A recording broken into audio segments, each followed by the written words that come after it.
YCP అధికారంలోకి వచ్చిన తర్వాత రాష్ట్రంలో దళితుల కంటే ఎక్కువగా అవమానపడింది, ముస్లింలు దాడులు జరిగింది మాపైనే అంటూ ఈ ప్రభుత్వ పాలనలో పూర్తిగా ఆత్మగౌరవం ప్రశ్నార్థకమైంది. అందుకే 8 జిల్లాల్లో ముఖ్యంగా రాయలసీమలో 69% ముస్లింలతో పాటు 17 ముస్లిం ప్రజా సంఘాలు టీడీపీకి మద్దతు ప్రకటించాయి అంటూ ఇక 2 ప్రభుత్వాల పాలనలో ముస్లింలకు టీడీపీ హయాంలోనే ఎక్కువగా మేలు జరిగింది అని మైనార్టీ హక్కుల పరిరక్షణ సమితి వ్యవస్థాపకుడు ఫారూక్ షుబ్లీ తెలిపారు. ఇక వైసీపీ పాలనలో జరిగిన అన్యాయాలపై ఆయన చాలా అంశాలైతే మాట్లాడిన పరిస్థితి కనిపిస్తోంది. అట్లాగే ఇప్పటికిప్పుడు మనం చూసాం, మొన్న ఓవైసీ అసదుద్దీన్ కూడా జగన్మోహన్ రెడ్డికి ఓటేయాలంటూ జగన్మోహన్ రెడ్డి పరిపాలన బాగుందంటూ మాట్లాడారు. దానికి సంబంధించి కూడా షుబ్లీ గారు చాలా అంశాలు మాట్లాడారు. ఇంతకాలం ఏం చేశారు, మరి ఇంతకాలం రాష్ట్రంలో ఆంధ్రప్రదేశ్లో ముస్లింలపైన దాడులు జరుగుతూ ఉంటే ఎందుకు నోరు విప్పలేదంటూ కూడా ఆయన ప్రశ్నించిన పరిస్థితి కనిపించింది. పూర్తిగా ఆంధ్రప్రదేశ్లో అంటే కూటమికే అధికారం రావాలి, చంద్రబాబు నాయుడికే సపోర్ట్ చేస్తూ కూడా ముస్లింలందరూ కూడా తీర్మానాలు చేస్తున్నటువంటి పరిస్థితులు అయితే కనిపిస్తూ ఉన్నాయి. ఒకవైపు అధికార పార్టీ వైసీపీ కూడా దుష్ప్రచారం చేస్తోంది. అంటే దీంట్లో బీజేపీ ఉంది కాబట్టి ముస్లింలకు ఇబ్బంది అని. కానీ 2014లో కూడా కూటమి ఉన్నప్పుడు అప్పుడు బీజేపీ ఉంది, అప్పుడు కూడా చాలా సంక్షేమ పథకాలు కావచ్చు, ఇవన్నీ కూడా ముస్లిం మైనారిటీ వర్గాలకు కూడా అందిన పరిస్థితి కనిపించింది. ఇప్పుడు చంద్రబాబు నాయుడు కూడా భరోసా ఇస్తూ ఉన్నారు. బీజేపీ కూడా చెప్పింది ఎక్కడ ఎట్లాంటి ఇబ్బందులు ఉండవు, అందరికీ సమానంగా ఉంటుంది, అందరినీ బాగా చూసుకుంటాం, బాగా పరిపాలన బాగుంటుంది, మేము మైనారిటీల సంరక్షణ కోసం మైనారిటీల కోసం చాలా పథకాలు చాలా స్కీములు కూడా తీసుకొస్తాం, వాళ్ళ అభ్యున్నతికి పాటుపడతామంటూ కూడా కూటమి కూడా చెప్తున్న పరిస్థితులు కనిపిస్తూ ఉన్నాయి. ముఖ్యంగా మనతో పాటు ప్రజెంట్ షుబ్లీ గారు కూడా లైవ్లో సిద్ధంగా ఉన్నారు, వారితో ఒక్కసారి మాట్లాడదాం. సార్ నమస్తే. నమస్కారం అండి. నమస్తే సార్. ఏం చెప్తారంటే మీరు కూడా చాలా అంశాలు మాట్లాడారు. గతంలో మనం చూస్తే కనుక టీడీపీ పాలనలో ముస్లింల కోసం ఎంపీఎంఎఫ్సి ఆంధ్రప్రదేశ్ మైనార్టీ ఫైనాన్స్ కార్పొరేషన్ ఏర్పాటు చేయడం కావచ్చు, తర్వాత విదేశీ విద్య, దుల్హన్ కావచ్చు, సబ్సిడీ రుణాలు, రంజాన్ తోఫా, మసీదుల మరమ్మతులు, ఇట్లాంటి చాలా అంశాలు కూడా జరిగిన పరిస్థితి. మరి ఇప్పుడు ఎలా ఉంది సార్? ఈ జగన్మోహన్ రెడ్డి పరిపాలన ఏ విధంగా ఉంది? మళ్ళీ పరిపాలన ఈ ప్రభుత్వం మేమే అధికారంలోకి వస్తాం, మాకు సపోర్ట్ చేయండి, ముస్లింల కోసం మేమే పనిచేస్తామని జగన్మోహన్ రెడ్డి కూడా చెప్తున్న పరిస్థితులు ఏమనిపిస్తోంది మీకు దీన్ని చూస్తుంటే? సార్, ఏబిఎన్ ప్రేక్షకులందరికీ కూడా నమస్కారం అండి. అస్సలాము అలైకుం. నమస్తే. అత్యంత దారుణం అండి, అత్యంత దారుణం సార్. నిజంగా సింపుల్ గా 1 వర్డ్ లో చెప్పేయాలంటే గనక సంక్షేమం సంక్షోభంలో కూరుకుపోయిందండి. కేవలం ముస్లిం మైనార్టీలదే కాదు, రాష్ట్రంలో ఉన్న అన్ని వర్గాల ప్రజలది. కానీ మనం ప్రత్యేకంగా ఇప్పుడు మనం ముస్లింల గురించి మాట్లాడుతున్నాం కాబట్టి ఐ కంఫైన్ టు ఓన్లీ ముస్లిం సమాజం. ఈ ముస్లింల యొక్క ఏదైతే సంక్షేమం ఉందో సంక్షేమాన్ని అసలు పూర్తిగా సంక్షోభంలో నెట్టేశారు వైఎస్ జగన్మోహన్ రెడ్డి గారు. మీరు చూసుకుంటే గనక మీకు ఇక్కడ ఏదైతే గత ప్రభుత్వంతో ఈ ప్రభుత్వానికి మీరు ఒక్కసారి గమనిస్తే గనక ఏదైతే మనకి ఇంతకు ముందు మైనార్టీ వెల్ఫేర్ కోసం అలొకేట్ చేసినటువంటి ఏదైతే బడ్జెట్ ఉందో ఆ బడ్జెట్ ని ఎవరు కూడాను డైవర్ట్ చేసేవాళ్ళు కాదండి. కానీ ఈ మహానుభావులు ఏం చేశారంటే మైనార్టీకి సంక్షేమానికి కేటాయించిన బడ్జెట్ ని నవరంధ్రాలకు తరలించేసి ముస్లింలకు తీరని ద్రోహం చేశారు, ముస్లింలకు నమ్మక ద్రోహం చేశారు. చెప్పడంలో ఏ ఆసక్తి లేదు. నవరత్నాలకి తరలిస్తూ ఇంకోటి ఇక్కడ ఏంటంటే వీళ్ళు మాట్లాడుతున్న మాటల్లో చాలా పెద్ద అబద్ధం అండి. వీళ్ళు మాట్లాడితే ఏమంటారంటే మేము ముస్లింలకి దాదాపు 23,000 కోట్లు ఖర్చు పెట్టామంటారు. వీళ్ళు లెక్క ఎలా చూపిస్తున్నారు తెలుసా సార్? మధ్యాహ్న భోజన పథకం, మధ్యాహ్నం ఎవరైతే పిల్లలు భోజనం చేస్తారో మిడ్ డే మీల్ ప్రోగ్రాము, దాంట్లో ముస్లింలు ఎంతమంది విద్యార్థులు భోజనం చేస్తున్నారో వాళ్ళ లెక్క తీసుకొచ్చి మైనార్టీ వెల్ఫేర్ బడ్జెట్ లో చూపిస్తున్నటువంటి దౌర్భాగ్యపు సిగ్గుమాలిన దరిద్రపు ప్రభుత్వం ఈ ప్రభుత్వం. భోజనం పెట్టి కూడా దాన్ని దీంట్లో కలుపుతున్నారు. భోజనం పెట్టి కూడాను దాంట్లో మతం ఆధారంగా సపరేట్ చేసి ఇంతమంది పిల్లలు తిన్నారు అని చెప్పి తీసుకొచ్చి చూపిస్తున్నారు. ఇంత దౌర్భాగ్యం అన్నమాట. ఇది ఒక ఎత్తు అయితే, ఇప్పుడు మీకు పెన్షన్లు ఉన్నాయి, దాని తర్వాత రైతులు భరోసా ఉంది, దాని తర్వాత వికలాంగుల సంక్షేమం ఉంది, దాని తర్వాత ఇతరత్ర అనేకమైనటువంటి అంశాలు ఉన్నాయి. ఇవన్నీ కూడాను జనరల్ బడ్జెట్ లోకి వస్తాయి. అందరితో పాటు ఆ ఫలాలు ముస్లింలు కూడాను అందుకుంటారు. కానీ ఈ మహానుభావుడు చేసేది ఏంటంటే వీటన్నిటిని కూడా సపరేట్ చేస్తారు. ఇప్పుడు పెన్షన్లు ఇచ్చాం, పెన్షన్లలో ఎంతమంది ముస్లింస్ ఉన్నారు వాళ్ళని తీయటం, తీసుకొచ్చి సపరేట్ గా లెక్క చూపించి ఇదిగోండి మేము ఇంత ఖర్చు పెట్టాము అని చెప్పడం. సరే పోనీ ఇది ఏదో మీరు 23,000 ఖర్చు పెట్టారు కదా ఏంటి అని చెప్పేసి తొంగి చూస్తే మీకు స్పష్టంగా APSMFC Andhra Pradesh state minority finance corporation అని చెప్పేసి మీకు ఒక వెబ్సైట్ ఉంటుంది సార్. ఆ వెబ్సైట్ లో మా దెబ్బకి వెబ్సైట్ మూసేసుకుందండి ప్రభుత్వం. 4 సంవత్సరాలకి వీళ్ళు ఖర్చు పెట్టింది 4,542 కోట్లు. పోనీ ఇవేమైనా ముస్లింల సంక్షేమం కోసం ఖర్చు పెట్టారంటే కాదు, ఇది ఖర్చు పెట్టింది నవరత్నాల కోసం. మరి ఏంటి మరి ముస్లింల సంక్షేమానికి 23,000 కోట్లు ఖర్చు పెట్టామని పదే పదే చెప్తా ఉంటారు ఈయన. అదే కదా సార్, ఎంత తప్పు చూడండి, ఎంత తప్పు చూడండి. దాని తర్వాత మీకు నవరత్నాల్లోనే ఒక్క ఎగ్జాంపుల్ తీసుకుంటారు అంటే మన ప్రేక్షకులకి కానివ్వండి, రాష్ట్రంలో ఉన్న ప్రజలకి కానివ్వండి, కళ్ళు తెచ్చుకోవడానికి ఏదైతే మీకు చేయూత, వైఎస్ఆర్ చేయూత అని ఉందో 2020-21 సంవత్సరానికి 2,25,268 మంది ముస్లింలకు గాను 422 కోట్ల రూపాయలు ఖర్చు చేశారు. అదే 21-22 సంవత్సరంలో ఆ 2,25,000 మంది కాస్త 83,000కి పడిపోతారు. ఖర్చు చేసిన 422 కోట్లు కాస్త 155 కోట్లకి పడిపోతుంది. దాని తర్వాత 22-23 సంవత్సరంలో ఆ 2,25,000 మంది కాస్త 42,000కి పడిపోతారు. 422 కోట్లు కాస్త 79 కోట్లకి పడిపోతుంది. అంటే మీరు ఒక్క దాంట్లోనే మీరు గమనించండి ఎంత మోసం చేస్తున్నారు అనేది. నవరత్నాల్లో కూడాను మోసం చేస్తున్నటువంటి ప్రభుత్వం ఈ ప్రభుత్వం సార్. రైట్. అట్లాగే ఈ అమరావతితోనే మా అభివృద్ధి సాధ్యమని కూడా మైనారిటీలు అందరూ కూడా, ముస్లిం మైనారిటీ సోదరులందరూ కూడా చెప్తున్న పరిస్థితిలో ఏ విధంగా ఏం చెప్తారు సార్? చూడండి సార్, 5 కోట్ల ప్రజల రాజధాని అమరావతి అండి. ఎస్సీలు, ఎస్టీలు, బీసీలు, మైనార్టీలు అందరి యొక్క రాజధాని అమరావతి రాజధాని.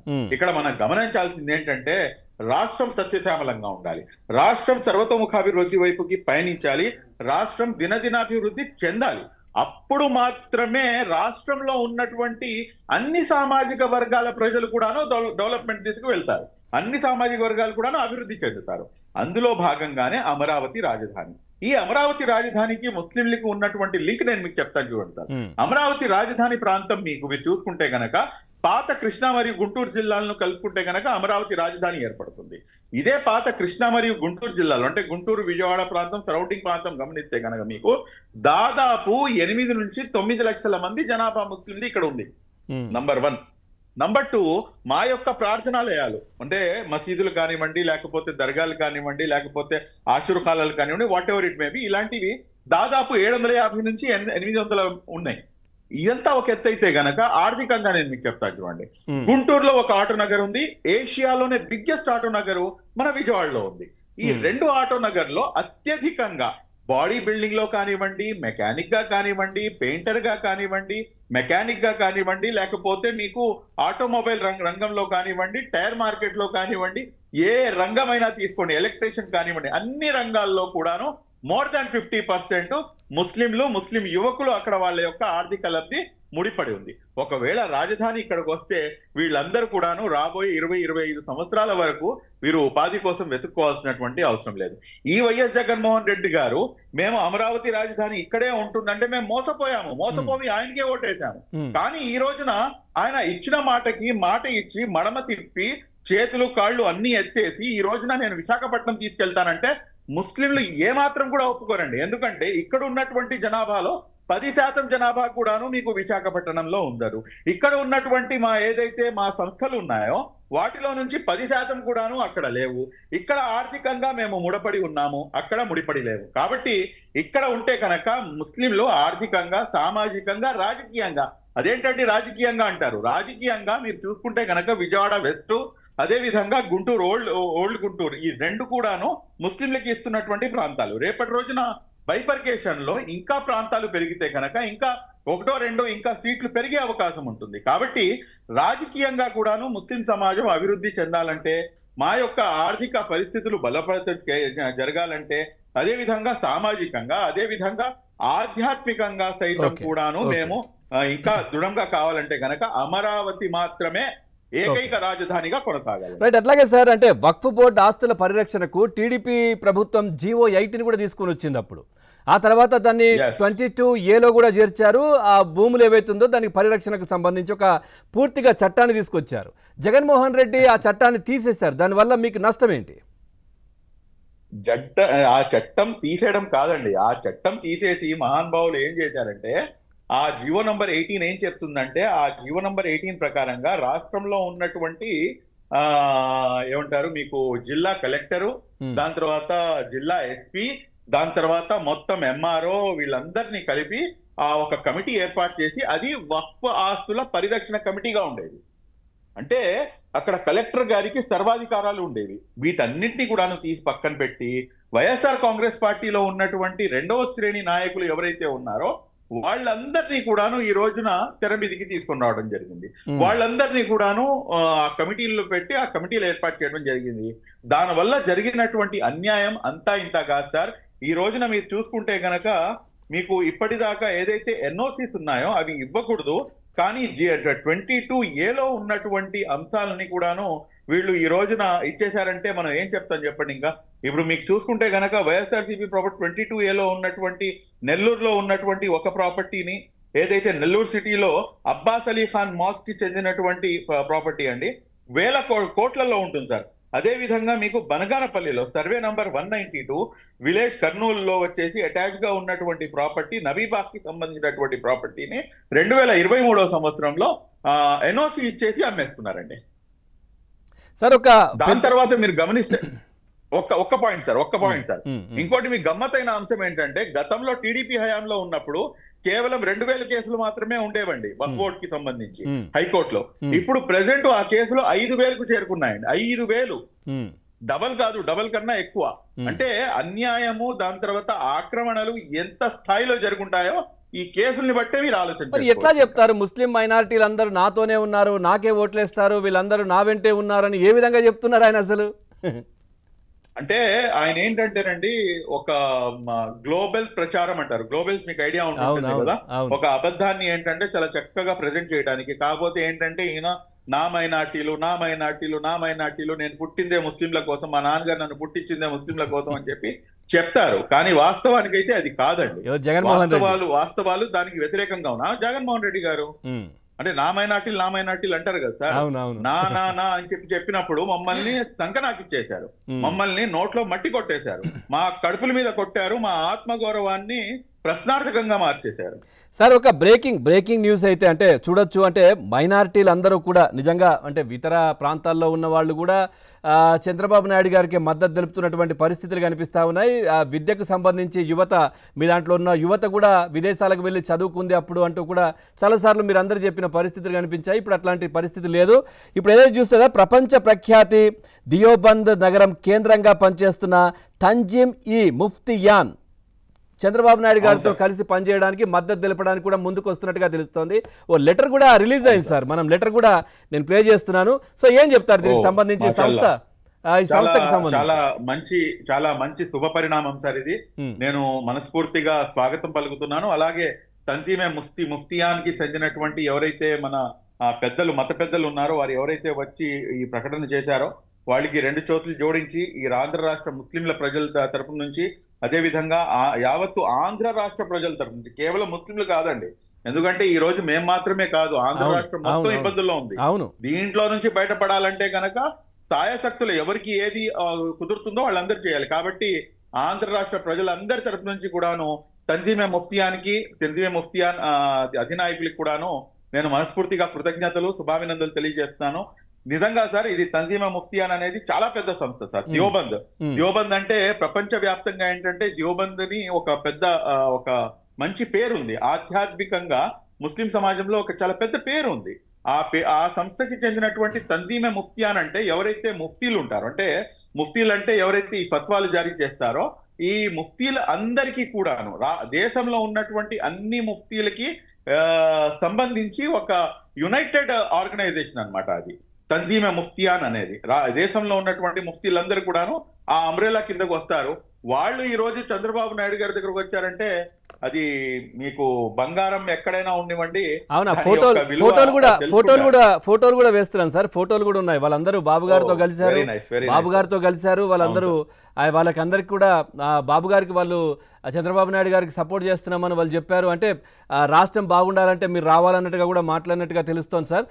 అట్లాగే ఇంకొకటి, ఆంధ్రప్రదేశ్ రాష్ట్రం ఈ విధంగా ఇబ్బందులు పడుతోంది. ముఖ్యంగా మీ మైనారిటీలకు సంబంధించి మాట్లాడితే కూడా మహిళల పైన కొద్ది మంది పైన అత్యాచారాలు జరిగాయి, విద్యార్థులకు విద్య దూరమైన పరిస్థితి, మిడ్ డే మీల్ ఇందాక మీరు మాట్లాడారు, దాంట్లో భోజనం పెట్టి కూడా ఇది నేను వీళ్ళకి పెట్టామని చెప్పుకుంటున్న ప్రభుత్వం ఆంధ్రప్రదేశ్లో జగన్మోహన్ రెడ్డి పరిపాలన చేస్తూ ఉన్నారు.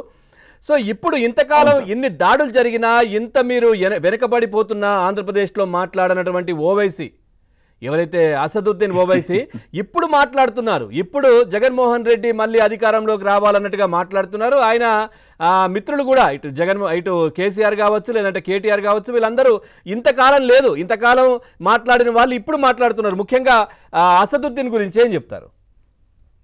సార్ ముందుగా నేను ఒక మాట చెప్తాను సార్, ఈ అసదుద్దీన్ ఓవైసీ గారికి నేను కూడాను చాలా గౌరవిస్తాను. ఆయన అంటే నేను కూడాను చాలా ఇచ్చేస్తాను. కానీ ఇక్కడ గమనించాల్సిన అంశం ఏమిటంటే, ఆంధ్ర రాష్ట్రంలో అబ్దుల్ సలాం చనిపోయాడు. అబ్దుల్ సలాం కుటుంబ సమేతంగా ఆత్మహత్య చేసుకున్నాడు. అసదుద్దీన్ ఓవైసీ ఎక్కడ? ఆంధ్ర రాష్ట్రంలో హాజిరా అనే అమ్మాయి పట్టపగలు ఆ అమ్మాయిని పాడు చేసి, రేప్ చేసి మర్డర్ చేస్తారు. ఇంత మొత్తం రాద్ధాంతం జరుగుతున్నా గానీ అసదుద్దీన్ ఓవైసీ ఎక్కడ? ఆంధ్ర రాష్ట్రంలో పలంనేరులో మిస్బా అనే అమ్మాయి మీకు చనిపోతుంది, ఆత్మహత్య చేసుకుంటుంది. బాగా చదువుతున్న అమ్మాయిని నువ్వు ఎందుకు బాగా చదువుతున్నావు అని చెప్పేసి ఆ అమ్మాయిని స్కూల్లో నుంచి అకారణంగా తీసివేస్తే ఆ అమ్మాయి వెళ్ళి సూసైడ్ చేసుకుంటుంది. అప్పుడు అసదుద్దీన్ ఓవైసీ ఎక్కడ? అదే విధంగా ఈ రోజున సిఏఏ వ్యతిరేకం, బీజేపీ వస్తే కనుక మీకు అది చేస్తుంది, ఇది చేస్తుంది అని చెప్పేసి పెద్ద పెద్ద మాటలు మాట్లాడేటటువంటి అసదుద్దీన్ ఓవైసీ గారు, మీరు బీజేపీకి బి టీమా కాదా? దీనికి వాస్తవాలు మీరు తెలియచేయాల్సినటువంటి అవసరం ఉందా లేదా? వాస్తవంగా ఏంటంటే సార్, ఈయనకి ఆంధ్ర రాష్ట్ర ముస్లింలు అంటే, అసదుద్దీన్ ఓవైసీ గారికి ఆంధ్ర రాష్ట్ర ముస్లింలు అంటే కనుక ఒక సెకండ్ గ్రేడ్ సిటిజన్ లా చూస్తాడండి ఆయన. ఒక తక్కువ అహంభావం. ఎవరికి బి టీం అంటున్నారు? ఇందాక మీరు బీజేపీ అన్నారా? బీజేపీకి బి టీమా కాదా సార్? మొత్తం దేశం మొత్తం కోడి కూస్తుంది ఈ రోజున. మీరు ఇప్పుడు మనమైతే ఏ రోజున మీ యొక్క రాజకీయాల్లో మేము వేలు పెట్టలేదు. కానీ ఇక్కడ ఆంధ్ర రాష్ట్రంలో ఉన్నటువంటి పరిస్థితులు ఏమిటి, ఇక్కడ రాష్ట్రంలో ఉన్నటువంటి స్థితిగతులు ఏమిటి అనేది తెలియకుండా సార్ బలెటోళ్ళు అంత దూరం ఎందుకండి? ఈయన పార్టీకి చెందినటువంటి నాయకులు ఆంధ్ర రాష్ట్రంలో, ఈయన పార్టీకి చెందినటువంటి నాయకులు దాదాపు ఒక 6-7 ఉన్నారండి ఇక్కడ. ఆ 6-7లో 5-6 టీడీపీకి మద్దతు ఇస్తున్నారు. టీడీపీకి ఓపెన్ గా మద్దతు ఇస్తున్నారు. నర్సరావుపేటలో, అటు అనంతపూర్లో, అటువైపు మీకు రాయలసీమల ప్రాంతాల్లో మొత్తం కూడాను, గుంటూరులో అందరు కూడాను టీడీపీకి మద్దతు ఇస్తున్నారు. మీరేమో జగన్ మేరా దోస్త్ అని చెప్పేసి పెద్ద పెద్ద మాటలు.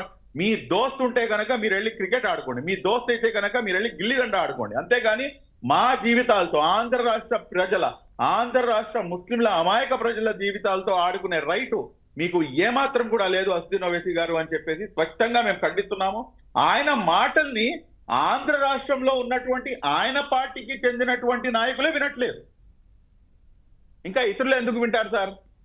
కాబట్టి అసదుద్దీన్ ఓవైసీ గారు ఆంధ్ర రాష్ట్ర పాలిటిక్స్ గురించి మాట్లాడాలని నైతిక హక్కు మీకు లేదు.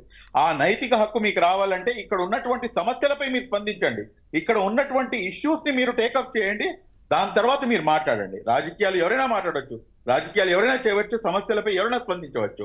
కానీ ఎప్పుడు ఏ సమస్యపై స్పందించకుండా ఆల్ ఆఫ్ సడన్ గా నేను వచ్చేసి కబాబ్ మే హడ్డీ లాగా నేను నా మేరా దోస్త్ హై ఇస్కు దాల్దో అంటే, మీ దోస్త్ అయితే మాకు దోస్త్ కావాలా? మీ దోస్తి మీకు ముబారక్, కానీ మాకు దుష్మన్ అతను. మైనార్టీలకి దుష్మన్ ఎవరైనా ఉన్నారంటే ఈ రోజున ఆంధ్ర రాష్ట్రంలో వైఎస్ జగన్మోహన్ రెడ్డి గారు. స్పష్టంగా మనం చెప్పొచ్చు ఆ మాటని. సార్ ఎక్కడ ఏమున్నా, ఎట్లాంటి ఇబ్బందులు ఇవన్నీ ఉన్నప్పటికీ కూడా ఒక విషయం ముస్లింలకు, మీరు మైనారిటీలకు ఆంధ్రప్రదేశ్లో ఉన్న వాళ్ళకి చెప్పాలి. ఏంటంటే ఏం చెప్తారు? ఇప్పుడు ఈ యొక్క దుష్ప్రచారం జరుగుతోంది. ఇప్పుడు కూటమిలో బీజేపీ ఉంది కాబట్టి రాష్ట్రానికి నష్టం, మైనారిటీలకు నష్టం అంటూ కూడా అధికార పార్టీ వైసీపీ ప్రచారం చేస్తుంది. 2014లో కూడా కూటమి ఉంది, అప్పుడు కూడా మీకు కావాల్సిన అన్ని కూడా చంద్రబాబు నాయుడు గారు చూసుకున్నారు. సో ఇప్పుడు కూడా కూటమిలో బీజేపీ ఉన్నది. మరి మీకు ఏం చెప్తారు దీనికి సంబంధించి? వాళ్ళు చేసే ప్రచారానికి మీరు ఏ విధంగా సమాధానం చెప్తారు? 2014 నుంచి 2018 వరకు ఇదే కూటమితో నారా చంద్రబాబు నాయుడు గారు ప్రయాణం చేశారు. ఇదే కూటమిలో ఉన్నారు. ఇదే కూటమిలో ఉండి దేశంలో మొట్టమొదటిసారిగా ఇమాం మరియు మౌజ్దన్లకు గౌరవ వేతనం ఇచ్చినటువంటి నాయకుడు నారా చంద్రబాబు నాయుడు గారు. అదే విధంగా దేశంలోనే మొట్టమొదటిసారిగా హజ్ హౌస్ నిర్మాణం హైదరాబాద్ లో ఒక తలమానికంగా ఉన్నటువంటి హజ్ హౌస్ ని నిర్మాణం చేసినటువంటి వ్యక్తి నారా చంద్రబాబు నాయుడు గారు. మళ్ళా రాష్ట్రం విడిపోయిన తర్వాత కడపలో మళ్ళా ఇంకో హజ్ హౌస్ నిర్మాణం చేసినటువంటి నాయకుడు నారా చంద్రబాబు నాయుడు గారు. అక్కడ సరిపోదు అన్నట్టు విజయవాడలో శంకుస్థాపన చేసినటువంటి నాయకుడు నారా చంద్రబాబు నాయుడు గారు. దేశంలోనే మొట్టమొదటిసారిగా లింగ్విస్టిక్ లాంగ్వేజ్ లో ఉర్దూ యూనివర్సిటీ, అప్పటి ప్రధాని ఐకే గుజరాల్ గారు నేను ఉర్దూ విద్యార్థిని, నేను ఒక ఉర్దూ యూనివర్సిటీ ఎస్టాబ్లిష్ చేద్దాం అనుకుంటాను, నాకు ల్యాండ్ ఇవ్వండి అంటే మొత్తం దేశంలో ఎవరు ల్యాండ్ కేటాయించకపోతే ఈ నారా చంద్రబాబు నాయుడు గారు అన్న వ్యక్తి హైదరాబాద్ లాంటి ప్రాంతంలో 200 ఎకరాలు ఉర్దూ యూనివర్సిటీకి కేటాయించినటువంటి ఘనుడు నారా చంద్రబాబు నాయుడు గారు. అంతవరకు కాకుండా మళ్ళా రాష్ట్రం విడిపోయిన తర్వాత మరలా కర్నూలులో ఓర్వకల్లు ఎయిర్పోర్ట్ దగ్గర 144.9 ఎకరాల స్థలాన్ని మరలా డాక్టర్ అబ్దుల్ హక్ ఉర్దూ యూనివర్సిటీ కోసం కేటాయించిన నాయకుడు నారా చంద్రబాబు నాయుడు గారు. 1996లో రాష్ట్రంలోనే మొట్టమొదటిసారిగా ముస్లింలు వివాహాలు చేసుకోవాలంటే గనక ఇబ్బంది పడుతున్నారని చెప్పేసి ప్రతి మండలానికి ఒక షాదీఖానా ఉండాలి అని చెప్పేసి ఆ షాదీఖానా నిర్మాణాలకి ఉర్దూ ఘర్ఖం షాదీఖానా నిర్మాణాలకి నడుము కట్టినటువంటి నాయకుడు నారా చంద్రబాబు నాయుడు గారు. అదే విధంగా రాష్ట్రంలో మొట్టమొదటిసారిగా ఏ నాయకుడు చేయని విధంగా ఉర్దూకి స్పెషల్ డిఎస్సి కేటాయించినటువంటి నాయకుడు నారా చంద్రబాబు నాయుడు గారు. ఇలాగా ఎన్ని లెక్కించమంటారు సార్? ఒకవేళ బీజేపీతో కలిసి ఉంటే, బీజేపీ లాగా వీళ్ళు కూడాను ఆలోచనలో ఉంటే కనుక ముస్లింలను తీసి పక్కన పెట్టేయాలి కదా. కానీ ముస్లింల యొక్క సర్వతోముఖాభివృద్ధి కోసం ఈ నాయకుడు ఎందుకు పాటుపడుతున్నాడు?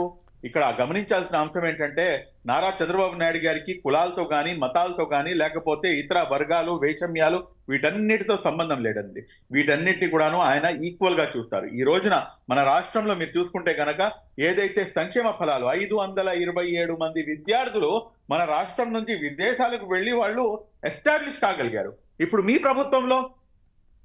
ప్రభుత్వంలో ఏం చేశారు? మీరు ఒక్కరిని కూడాను పంపించలేదు. ఆయన దాదాపు 48,000 మందికి దుల్హన్ పథకాన్ని ఇచ్చారు. మీరు ఎంతమందికి ఇచ్చారు? ఈ విదేశీ విద్యా పథకానికి, దుల్హన్ పథకానికి నేను యాజ్ ఎ మైనారిటీ హక్కుల పరిరక్షణ సమితిగా మేము ప్రజా ప్రయోజన వ్యాజ్యాన్ని హైకోర్టులో దాఖలు చేసిన తర్వాత మీకు కోర్టు మొట్టికాయలు వేసిన తర్వాత అప్పుడు మీరు జీవోలు రిలీజ్ చేశారు. జీవోలు రిలీజ్ చేసి ఏం చేశారు? 10వ తరగతి నిబంధన, ఇంకో నిబంధన అని చెప్పేసి పెట్టి ముస్లింలను రోడ్డు మీదకి లాగేశారు. ఈ విధంగా మీరు చూసుకుంటే గనక ముస్లింలు ఇక్కడ చాలా స్పష్టంగా ఒక విషయాన్ని గమనిస్తున్నారు సార్. అదేంటంటే మేము భారతీయ జనతా పార్టీ యొక్క ఓటిని మేము కోరుకోవటం లేదండి. అదేంటండి అలా అంటారు ముస్లిం అయి ఉండి అంటే? మాకు భారతీయ జనతా పార్టీతో ఎటువంటి సంబంధము లేదు. భారతీయ జనతా పార్టీ రాష్ట్రంలో ఉన్నటువంటి అనేకమైనటువంటి పార్టీలో అది కూడా ఒక పార్టీ. ఎప్పుడైతే భారతీయ జనతా పార్టీ సెక్యులర్ గా మారుతుందో నేను కూడాను భారతీయ జనతా పార్టీకి ఓటు వేస్తాను. అందులో తప్పే ఉంది. ఏ రకంగా అయితే ఇతర పార్టీలు ఉన్నాయో అలాగే ఆ పార్టీ కూడాను. కానీ ఇక్కడ మనం గమనించాల్సింది ఏంటంటే మనం వారి యొక్క ఓటమి కోసం కనుక పనిచేస్తే ఖచ్చితంగా ఏదైతే మెజారిటీ ఉందో, ఏదైతే బీజేపీ అనుకుంటుందో, ఏదైతే ఆర్ఎస్ఎస్ అనుకుంటుందో పోలరైజ్డ్ పాలిటిక్స్, ఆ పోలరైజ్ జరిగే అవకాశం ఉంటుంది. కాబట్టి భిన్నత్వంలో ఏకత్వం దేశ ప్రగతికి మూల మంత్రం అన్న సిద్ధాంతంతో ఇక్కడ రాష్ట్రంలో ఉన్నటువంటి ఏకైక నాయకుడు, ఆ భిన్నత్వంలో ఏకత్వానికి నిలువెత్తు నిదర్శనం నారా చంద్రబాబు నాయుడు గారు. ఇటువంటి వ్యక్తి కనుక ముఖ్యమంత్రి అయితే ఎటువంటి ఇబ్బంది లేదు. He will take care. 4% reservation పై కూడాను అన్నెసెసరీగా మాట్లాడుతున్నారు. ఈ రోజున 4% రిజర్వేషన్ పై బీజేపీతో కలిసి ఉండి కూడాను నరేంద్ర మోదీ గారి సమక్షంలో, అదే విధంగా అమిత్ షా గారి సమక్షంలో సైతం కూడాను 4% రిజర్వేషన్ ని కాపాడింది నేను, మరలా రాబోయే రోజుల్లో కూడాను కాపాడేది నేనే అని చెప్పేసి ధంకాపదంగా చిత్తశుద్ధితో చెబుతున్నటువంటి నాయకుడు నారా చంద్రబాబు నాయుడు. ఇంకేం కావాలి సార్? రైట్. అంటే థ్యాంక్ యూ వెరీ మచ్ శుబ్లి గారు. చాలా అంశాలు అయితే ప్రస్తావించారు. థ్యాంక్ యూ వెరీ మచ్ అండి. అట్లాగే ఆంధ్రప్రదేశ్లో పూర్తిగా ఇటు అధికార పార్టీ వైసీపీ చేస్తున్న అరాచకాలకు సంబంధించి కావచ్చు, ఆ తర్వాత ముస్లిం మైనారిటీ వర్గాలన్నీ కూడా, అంటే రాష్ట్ర ప్రజలందరికీ ముఖ్యంగా నా మైనారిటీలు నా ముస్లింలు అని జగన్మోహన్ రెడ్డి చెప్తుంటారు కాబట్టి వాళ్ళందరూ కూడా చంద్రబాబు నాయుడు గారు వెనకే ఉన్నారంటూ కూడా శుబ్లి గారు చెప్తున్నటువంటి పరిస్థితి కనిపిస్తూ ఉంది. ఎందుకంటే 2014లో కూడా అప్పుడు కూటమి అధికారంలో ఉన్నప్పటికీ కూడా మాకు చాలా అంశాలు మా వెన్నంటే ఉన్నారు, మా అభ్యున్నతికి పాటుపడ్డారు చంద్రబాబు నాయుడు అంటూ కూడా శుబ్లి చెప్తున్నటువంటి పరిస్థితి కనిపిస్తూ ఉంది. ఇది వాటి చర్చ. తాజా సమాచారం కోసం చూస్తూనే ఉండండి ABN.